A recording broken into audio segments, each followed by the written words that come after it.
The Galactic Military Academy floated in the void like a monument to terrible decisions, and I, Cadet Vrix of the Talonran Empire, was about to make the worst one of my career.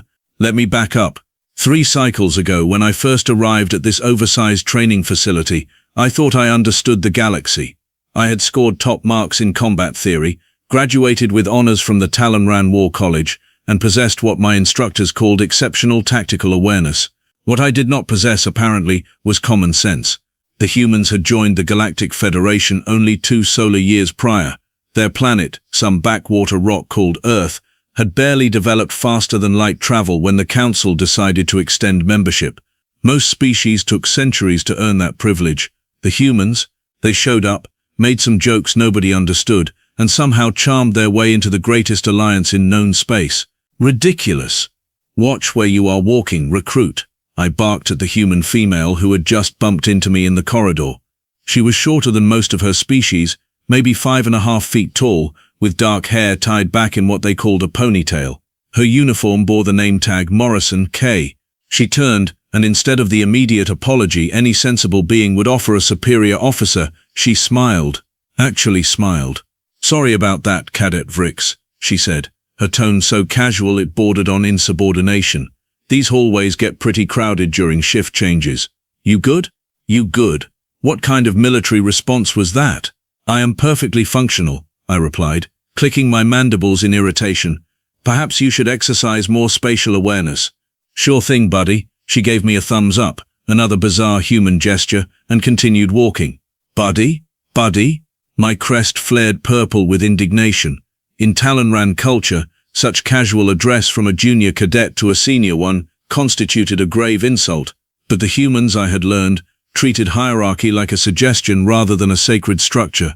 That should have been my first warning to leave this particular human alone. It was not. The next encounter happened in advanced combat theory, taught by Commander Vrix, a 4-armed Kelvorian with patience that could outlast a supernova. We were discussing close-quarters battle tactics when Morrison raised her hand. "Yes, Cadet Morrison," Commander Vrix acknowledged. "I have a question about the Corthan suppression technique," she said. "Would not a simple strike to the opponent's center of gravity be more effective than the 17-step maneuver outlined in the manual?" The classroom went silent. You could have heard a photon drop. The Corthan suppression technique was developed over 3,000 years by the galaxy's finest warriors. It was elegant, precise, and absolutely fundamental to modern combat doctrine. And this human, this newcomer whose species had been clubbing each other with rocks while we were mapping star systems, was suggesting it was overcomplicated. "The technique has been refined across millennia," Commander Vrix said carefully. "Each step serves a specific purpose." "Right. But..." Morrison pulled up a holographic display. "If you hit here at this angle, the opponent goes down regardless of their species physiology.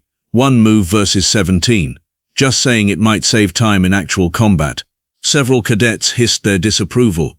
I felt my mandibles click rapidly, a sign of extreme agitation. "Your species has been in space for approximately 3 minutes, I said, unable to contain myself.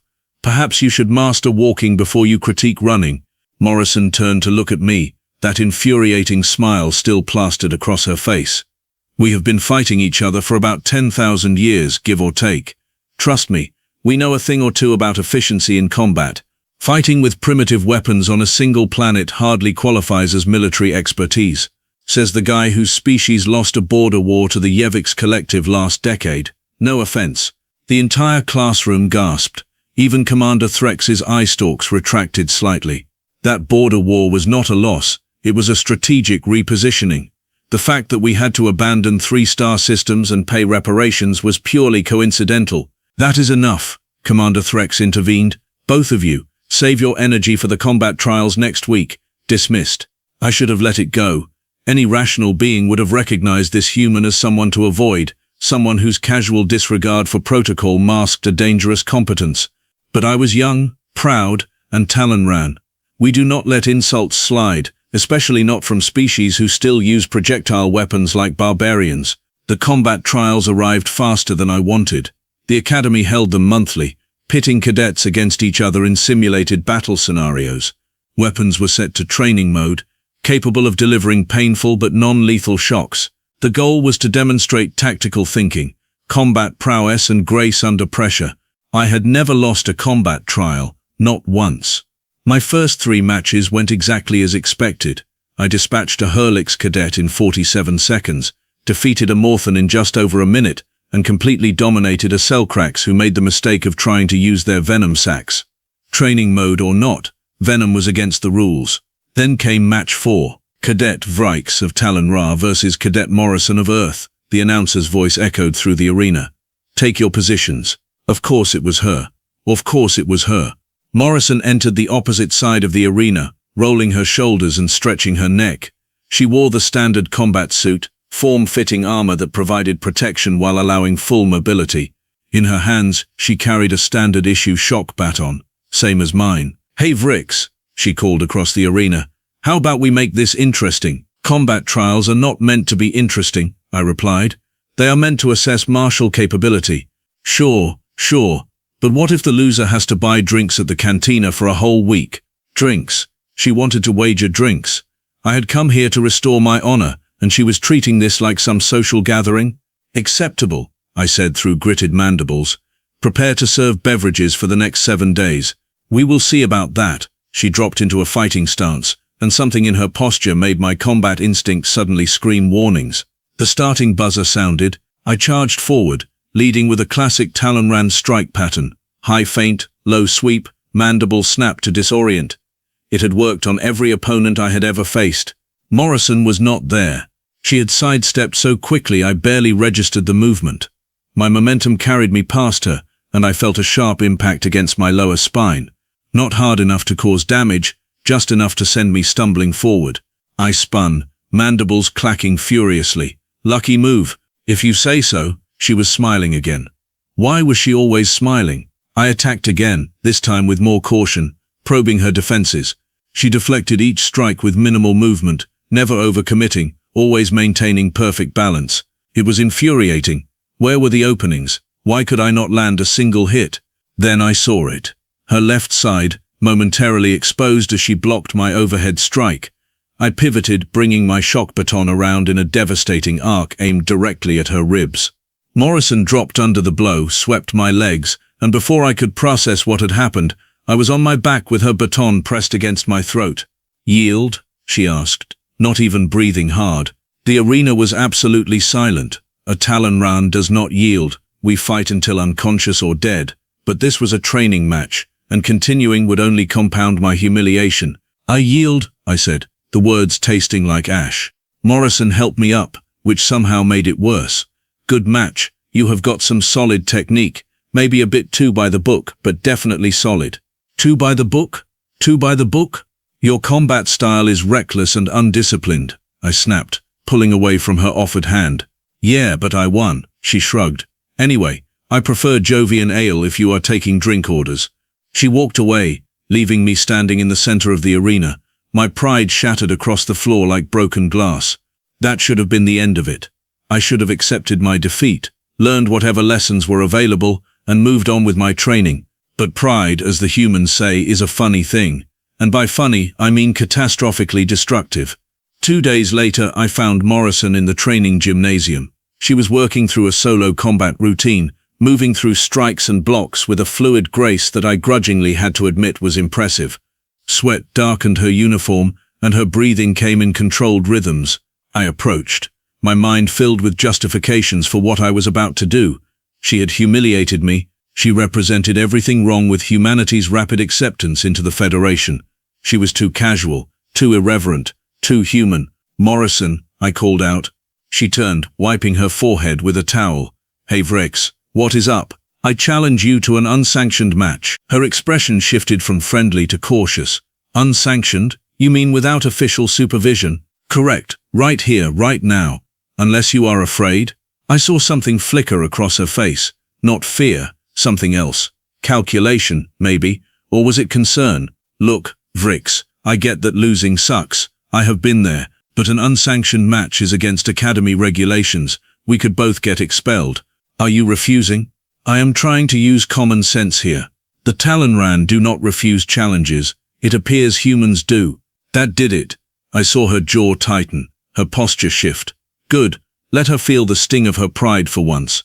Fine, she said quietly. Training weapons only. First touch wins. Agreed. We took our positions. No referee, no announcer, no audience. Just two cadets about to do something spectacularly stupid. Morrison raised her practice baton, settling into that same loose stance that had defeated me before. But this time, I was ready. This time, I had studied her movements, analyzed her patterns. This time would be different. We began to circle, and I noticed she was not smiling anymore. Maybe I should have wondered why. The fight started slow, both of us testing range and timing. I kept my distance, refusing to be drawn into her counter-attacking game. She seemed content to let me lead, which should have been another warning sign.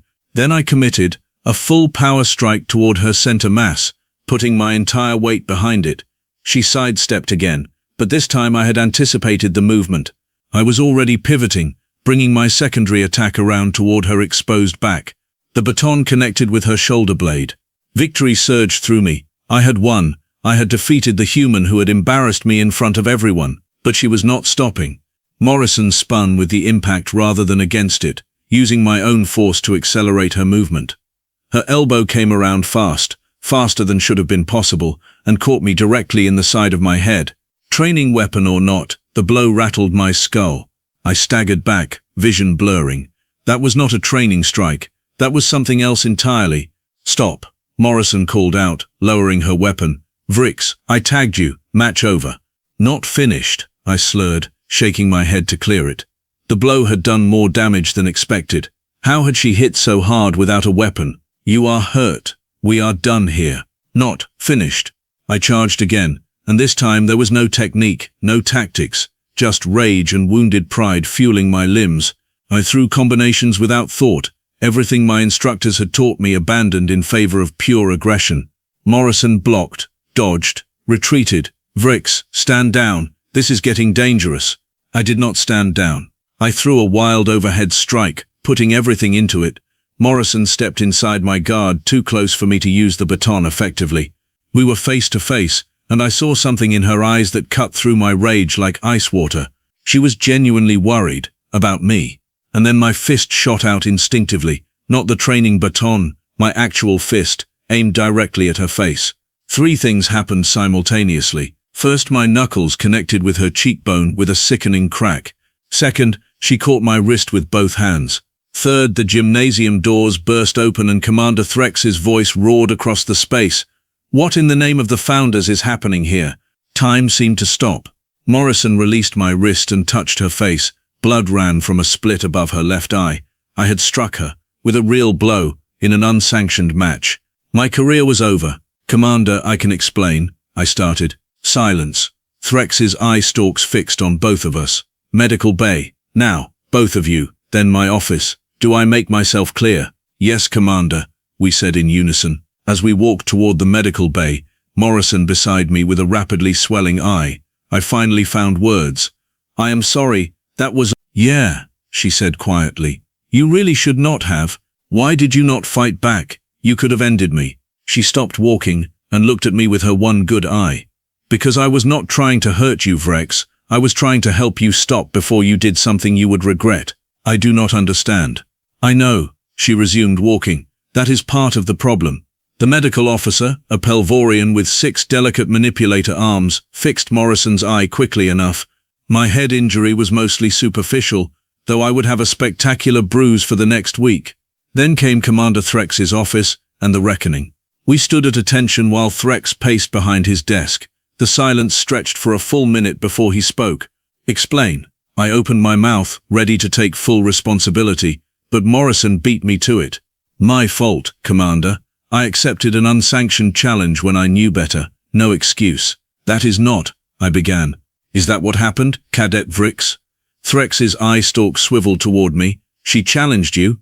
I could have lied. Should have lied. It would have been so easy to let Morrison take the blame, to preserve what little remained of my pride. No, Commander, I challenged her. I struck first. I threw the punch that caused her injury. This is entirely my responsibility. Vrix studied us both for what felt like an eternity. Finally, he sighed, a sound like air leaking from a pressure suit. The Galactic Military Academy has strict regulations regarding unsanctioned combat. The penalties range from formal reprimand to immediate expulsion. Under normal circumstances, you would both be processed out of the academy by morning. My heart sank into my boots. However, Vrix continued, these are not normal circumstances. Cadet Morrison, you showed remarkable restraint and attempted to de-escalate a dangerous situation. Cadet Vrix, you demonstrated integrity by accepting responsibility, despite having an easy alternative. These qualities have value. Hope flickered weakly in my chest.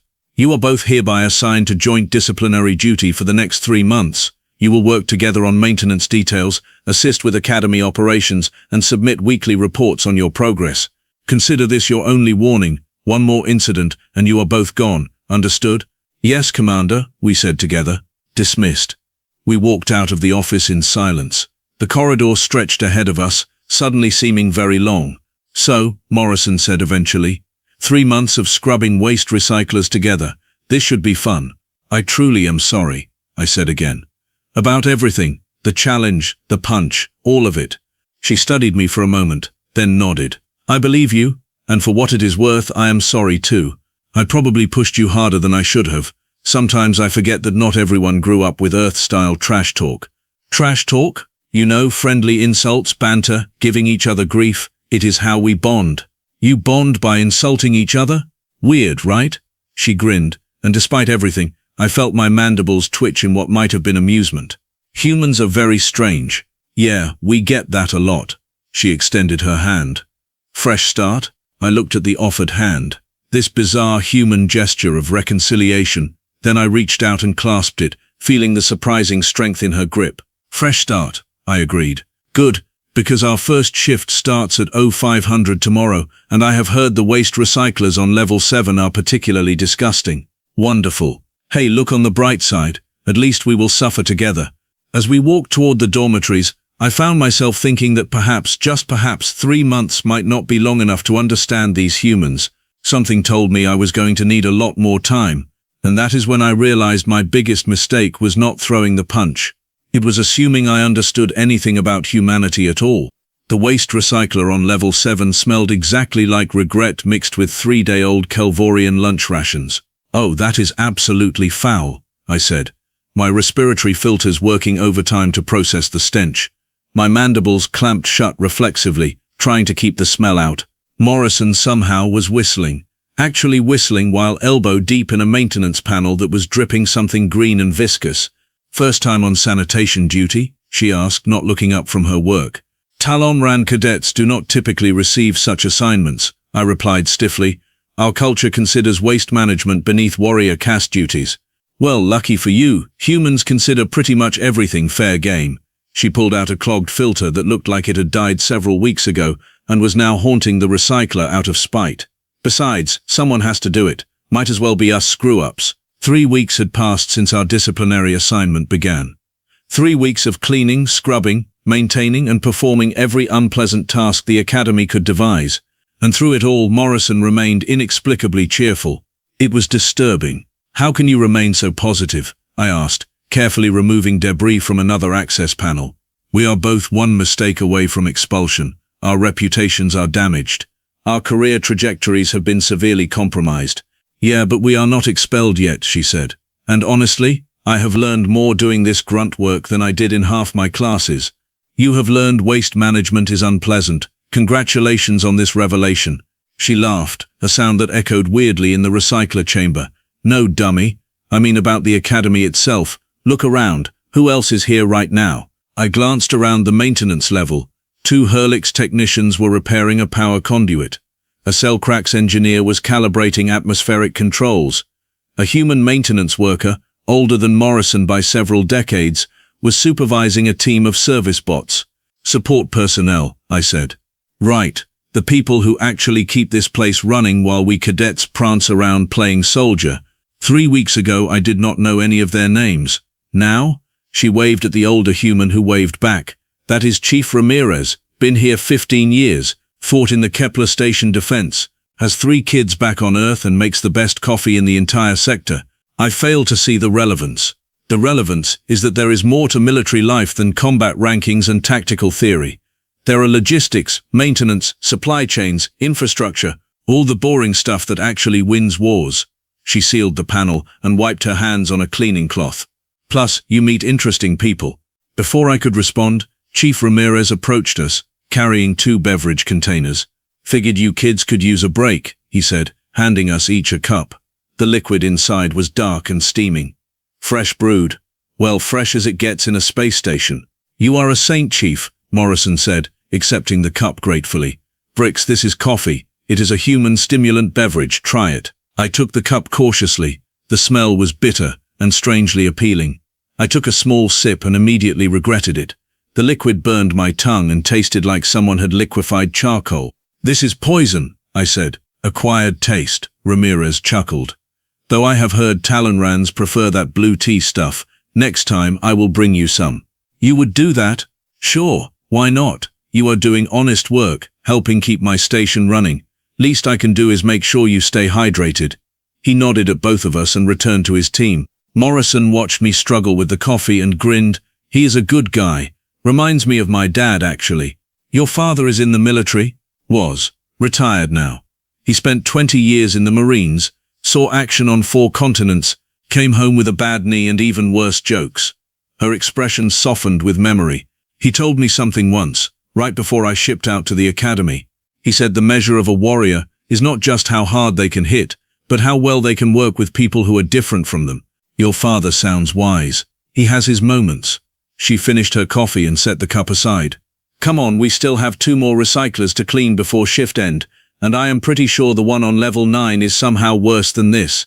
She was right. The level 9 recycler was definitely worse, but something had shifted between us. Not friendship exactly, not yet, but the beginning of understanding.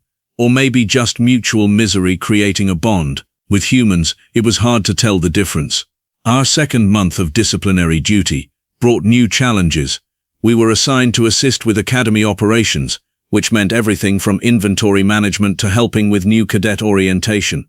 The new cadets arrived on a transport ship from 3 different sectors, young, eager, terrified, exactly how I had felt 6 months ago, though I would never admit it.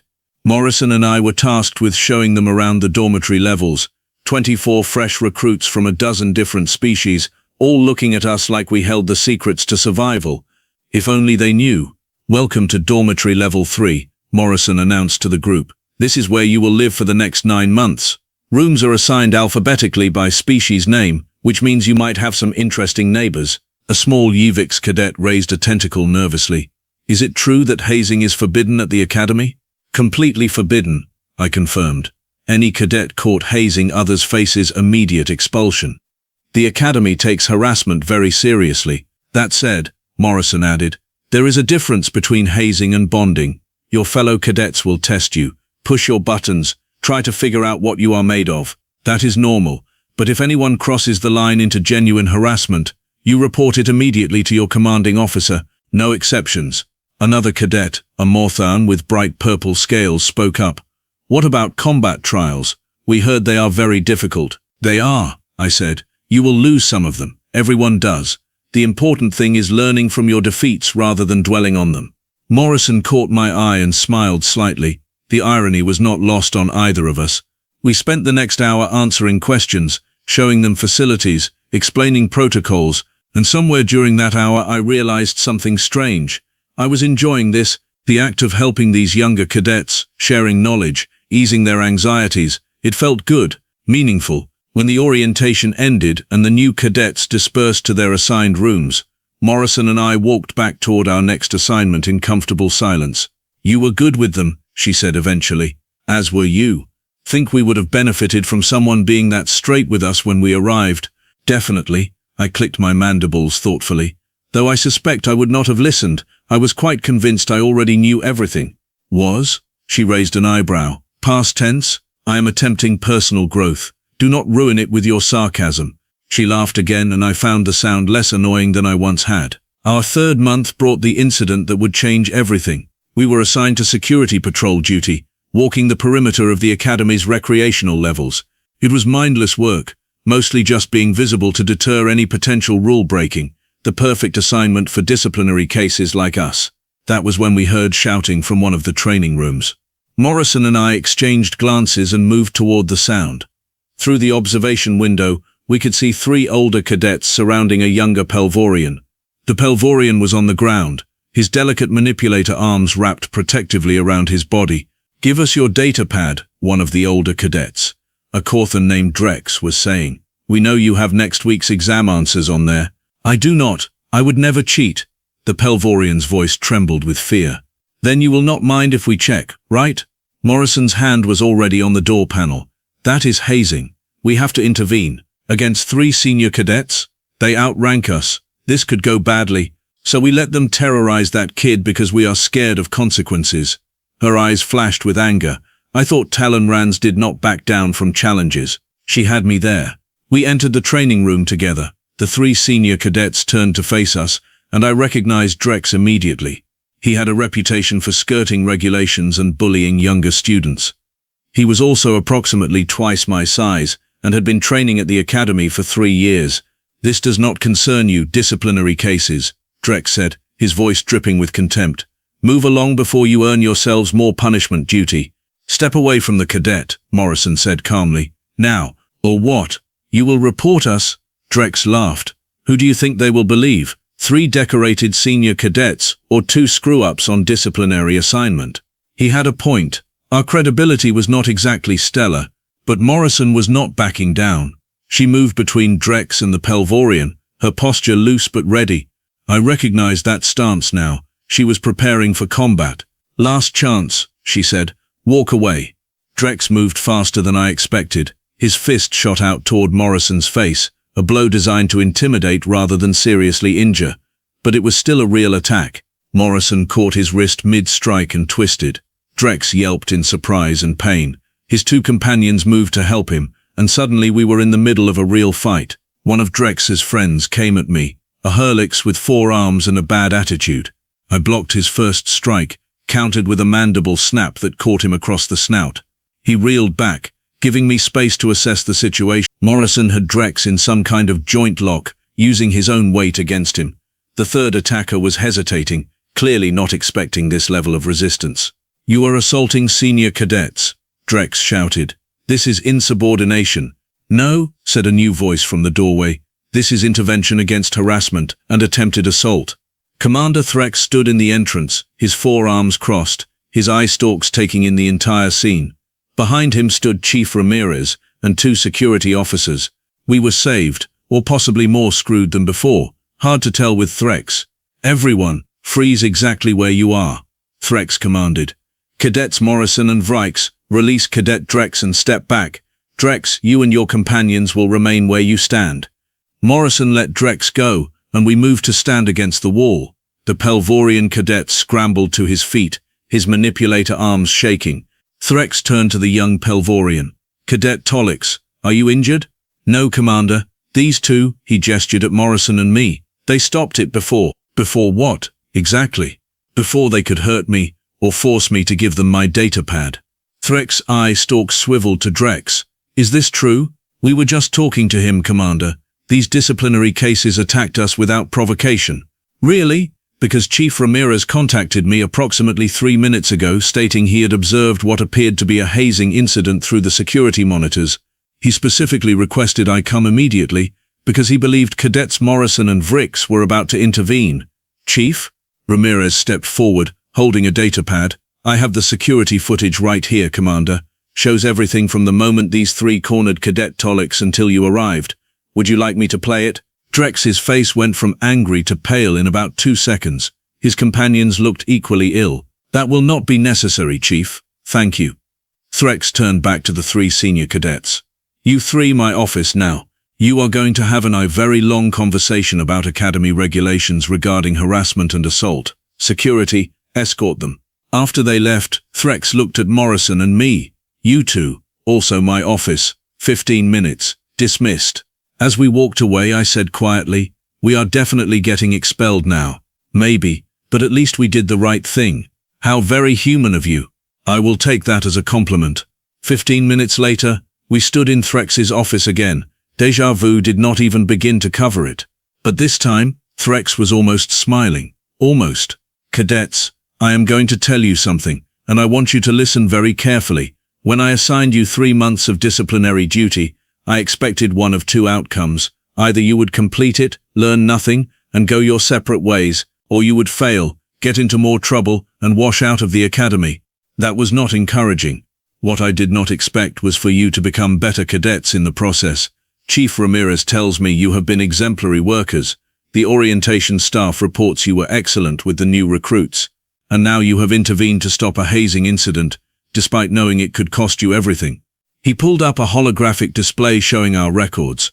Your combat scores have improved. Your tactical assessments are stronger. Most importantly, your peer reviews from other cadets show marked positive change.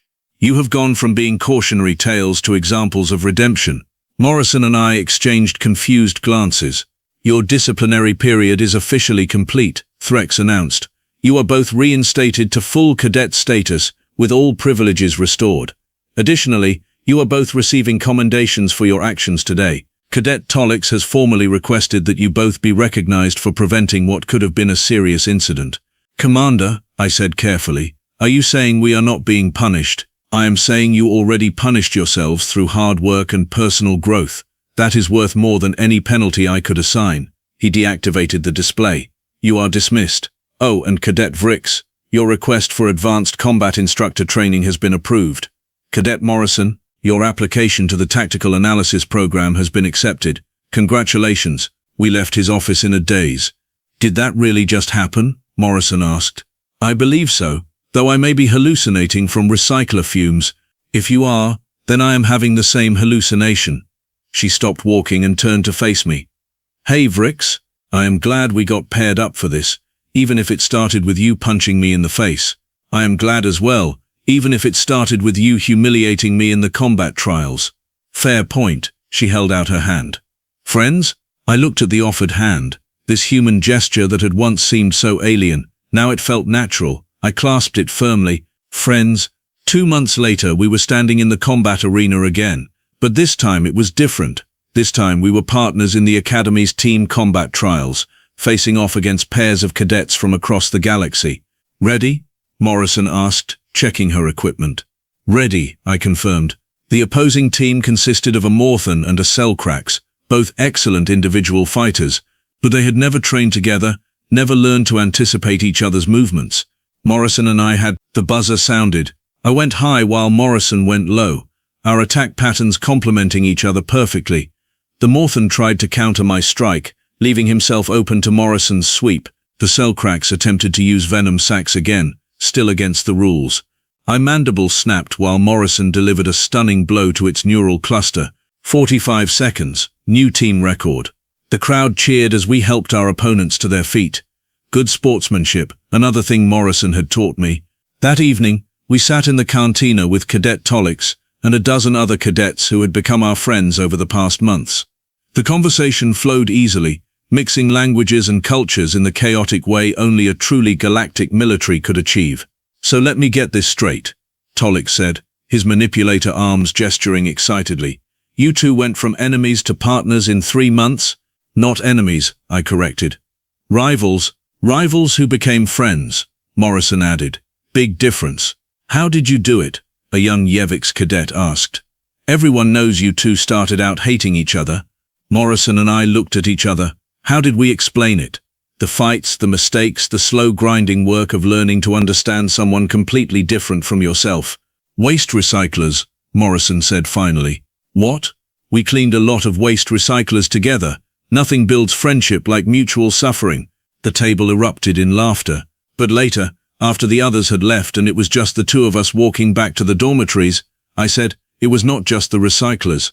I know, Morrison smiled. It was realizing that being different does not mean being enemies, it just means having more to learn from each other. When did you become so wise? I have always been this wise. You were just too stubborn to notice. I clicked my mandibles in amusement. True. We reached the fork where our dormitory paths diverged. Morrison turned to head toward the human quarters, then paused. Hey Vrix. Thanks for not giving up on this, on us becoming friends. I know it was not easy for you. Thank you for not breaking my skull when I punched you. I know that was not easy for you. She laughed. Good night, you stubborn lizard. Good night, you insufferable primate. As I walked to my quarters, I thought about everything that had happened since that first encounter in the corridor. the anger, the pride, the mistakes, the growth. If someone had told me then that the human I had despised would become my closest friend at the academy, I would have called them insane. But that was the thing about humans. They had a way of surprising you, of being stronger than they looked, kinder than expected, and far more complex than anyone gave them credit for. I had learned more from Morrison than any instructor could have taught me, not just about combat or tactics, but about humility, redemption, and the value of connections that transcend species and culture. The galaxy, I realized, was much bigger and stranger than I had ever imagined. And maybe, just maybe, humanity deserved their place in it after all. 3 cycles later, graduation day arrived. Morrison and I stood among the top 10 cadets of our class. As we received our commissions and assignments, I felt pride mixed with sadness. We were being sent to different ships, different sectors, but that was okay. We had our communicators, we had our memories, and we had learned the most important lesson the academy had to offer. Sometimes the best friendships start with a punch to the face. And sometimes the people you think you understand the least are exactly the ones who teach you the most about yourself. As I boarded my transport to my first assignment, I received a message from Morrison. Do not do anything stupid without me there to bail you out, and if you ever need backup, just call, I will be there. I sent back a reply. Same to you, my friend, same to you. The transport lifted off, carrying me toward whatever adventures awaited in the vast galaxy beyond. But I was not worried, because I had learned something invaluable at the Galactic Military Academy. I had learned what humanity really meant, and in learning that I had learned what I could become,